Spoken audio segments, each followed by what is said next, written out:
میرے حصے میں، میرے مقدر میں رات کا یہی حصہ آتا ہے۔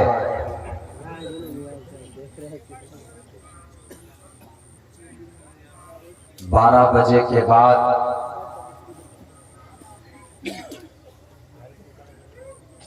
رات کے 12 بجے کے بعد انسان کا بھی، آدمی کا بھی 12 بج جاتا ہے۔ پھر بھی کوشش کرتا ہوں اور کوشش کروں گا کہ قرآن و حدیث کی روشنی میں ایک ایسے گناہ کا تذکرہ، ایک ایسے گناہ کے بارے میں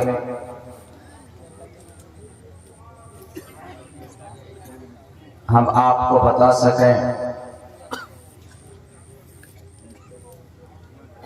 جو گناہوں میں سب سے بڑا گناہ مانا جاتا ہے۔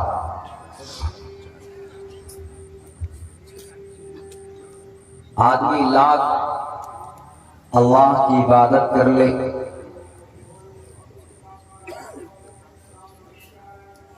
پابندی سے رمضان کے روزے بھی رکھتا ہے،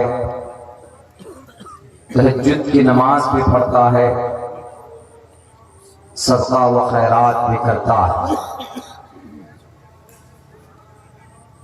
بہت بڑے سماج کے دیالو سخی مانے جاتے ہیں، مگر ذرہ برابر بھی اس کے دل کے اندر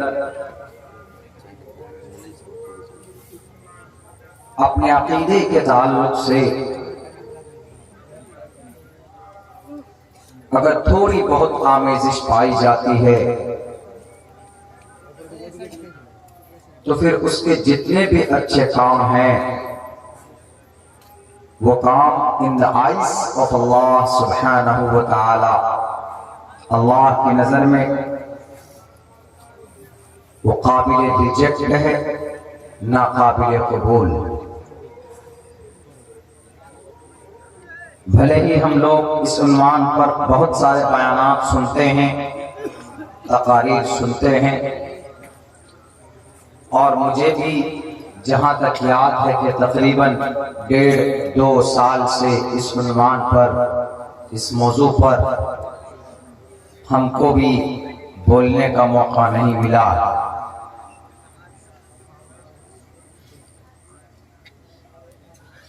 مگر ضروری ہے کہ ہمیشہ اس عنوان پر، اس ٹاپک کے اوپر بات ہوتی رہنی چاہیے، اس لیے کہ آپ کے نجات کا مسئلہ ہے، آپ کے ایمان کا مسئلہ،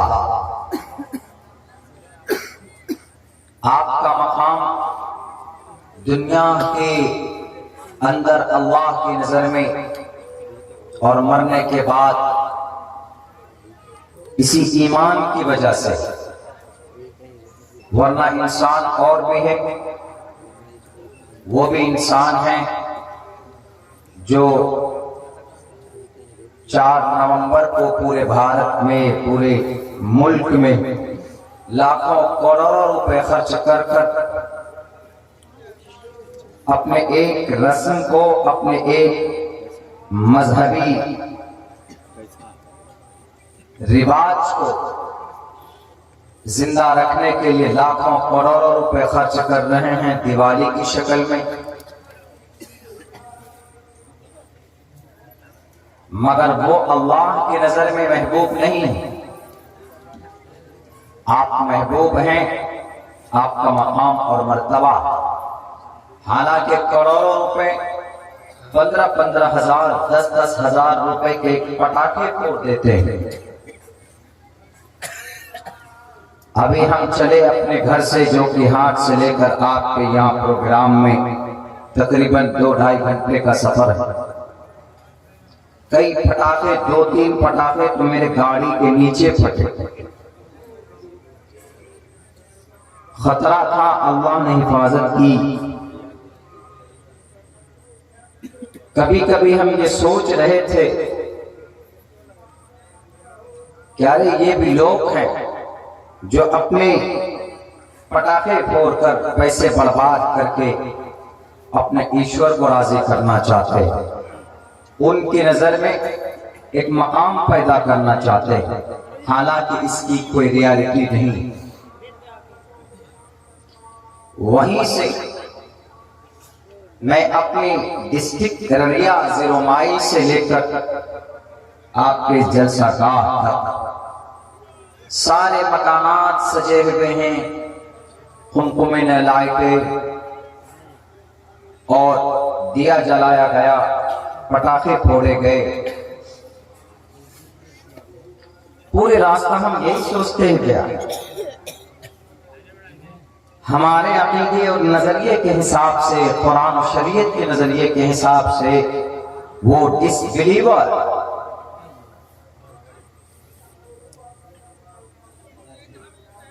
وہ کوئی اہمیت کے حامل نہیں، اس کے باوجود بھی ایک من گھڑت عقیدے کے مطابق، کنسپٹ کے مطابق وہ لوگ اتنا پیسہ خرچہ کرتے ہیں اور ان کو اتنا اعتماد اور وشواس ہے کہ وہ پنیہ کا کام کر رہے ہیں، حالانکہ وہ پنیہ کا کام میں سمجھتا ہوں کہ بالکل نہیں. انہی لاکھوں روپے کو جمع کر کے سماج سیوا کے لیے خرچ کیا جائے، غریبوں کو کچھ تعاون اور مدد کی جائے، تو اس سے بھگوان پرماتما زیادہ خوش ہوں گے بالمقابل پٹاخے اور دیپ جلانے کے. مگر کر رہے ہیں. بہت سارے ایسے ہمارے بھائی ہیں، ان سے پوچھئے کہ why do you do، کیوں کرتے ہو؟ وہ کہے گا کہ this is my religious festival, therefore I do on this day is called Happy Diwali.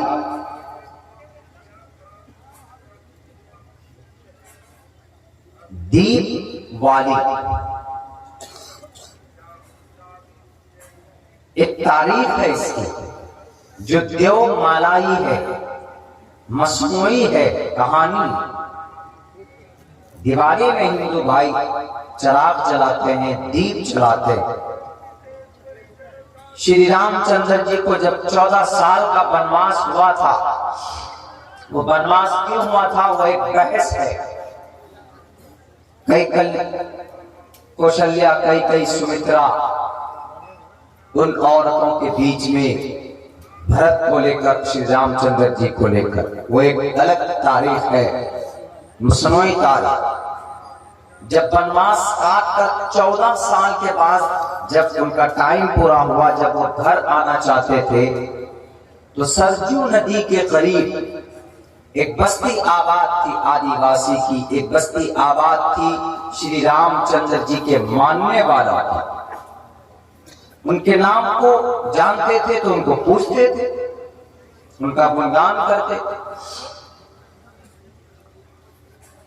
تو جس رات وہاں سے وہ گزرنے والے تھے، جیسے ہوتا ہے نا آج کے ڈیٹ میں کوئی نیتا جی اگر آتے ہیں، اگر کوئی ودھائک جی یا ایم پی صاحب آئیں گے تو گاؤں سماج کے چھوٹے چھوٹے نیتا ان کے استقبال کے لیے بکے لے کر، پھول لے کر سڑک کے کنارے ان کے استقبال کے لیے کھڑے ہو جاتے. سیم اسی طریقے پر جب وہ سرجو ندی کے قریب سے گزرنے والے تھے تو اندھیرا تھا، روشنی نہیں تھی. تو اس بستی میں رہنے والے لوگوں نے سوچا کہ ہمارے